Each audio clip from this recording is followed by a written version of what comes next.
native chicken recipe of the Ilonggos. They call it binakol. Binakol! Namit gid ba? Luto ng Ilonggo naman tayo. Natutunan natin yan sa Iloilo. Alright.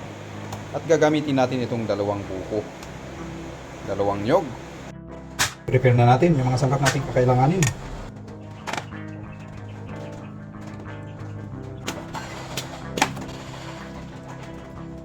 Tatanggalin natin kasi ihahalo natin ito sa ating sabaw mamaya.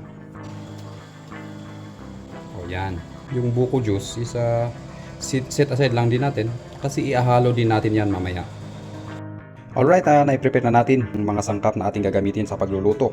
Mga native na manok, ating sayote, petchay, pinaka number 1 na kailangan natin yung niyog.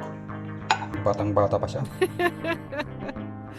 Sabaw ng niyog, sili, sibuyas, bawang, luya, siling green, at saka itong tanglad or lemongrass, paminta, asin. Kung may patis tayo is pwede natin dagdagan ng patis. Magluto na tayo. Magpainit tayo ng mantika. Kapag mainit na, igisa muna natin yung bawang at saka luya. Yun, para lumabas muna yung kanyang aroma. Sunod na rin yung sibuyas. Kapag unti-unti nang lumalabas yung kanyang aroma, isunod na natin na ilagay yung ating karne.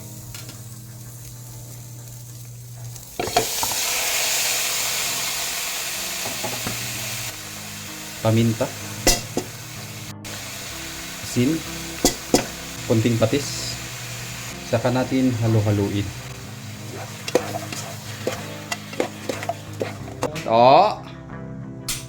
Nagigisa na siya. Dagdagan pa natin yung tubig para lumambot.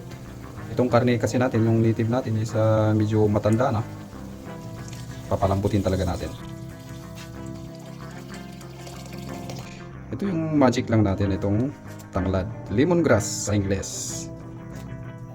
Tapos tatakpan natin para lumambot siya. Okay na, brother. Yung Pawas na ako ng stress. Pasok na kayo dalawang extra charge kasi mas promotion. mas promotion daw ba?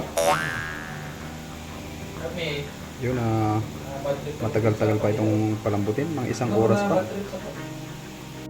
And so ayan, after ng mahigit isang oras na pagpapakulo natin is malambot naman na yung karne ng ating manok. Ngayon naman ilalagay na natin yung meat ng coconut, karne ng buko. Diba? Yung buko pala ay may karne, di ba? Ilagay na natin. Yung isabay na rin natin na ilagay yung kanyang sabaw. Ilagay na rin natin yung sayote, kasama na yung mga sili. Yung dalawang klase ng sili, di ba? Haluin natin. Masarap ito, sigurado. Takpan muna natin. Uy! Tikman na lang natin kung tama yung timpla.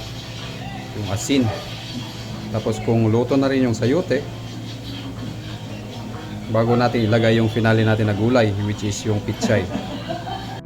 Malinamnam yung sabaw sa niyog pa lang na nihalo natin. Yung tingnan niyo na yung sayote, medyo malambot na siya. Ibig sabihin nito, pwede na natin ilagay yung finale natin na gulay. Yung sabaw na rin is tamang-tama yung timpla. Manamis-namis. Yun ang kaibahan pag may naihalo natin na buko is medyo malinamnam siya. So ngayon, ilagay na rin natin itong finale na gulay. Ito yung petchay. Kung may ibang gulay tayo na pwedeng ilagay, pwede naman. Pwede naman yung malunggay. Ganyan. Pwede naman yung talbos ng sili. Yung sa iba nga, yung hinahalo nila dyan is patatas at saka carrots. Pero sa atin lang is sayote yung gusto natin na ihalo. Ito rin yung gulay na gusto nating ilagay na finale. Okay, ilagay na natin. Sa gulay natin na finale natin, pwede lang na 1 minuto lang natin itong pakuluan. Sa gulay kasi natin, gusto natin yung lumalagotok pag kinakain, diba? Hindi natin gusto yung medyo overcook ba. Pagsali na tayo. Yung! O, diba? Nuts. Namit gid ba? Kain na tayo. Binakol!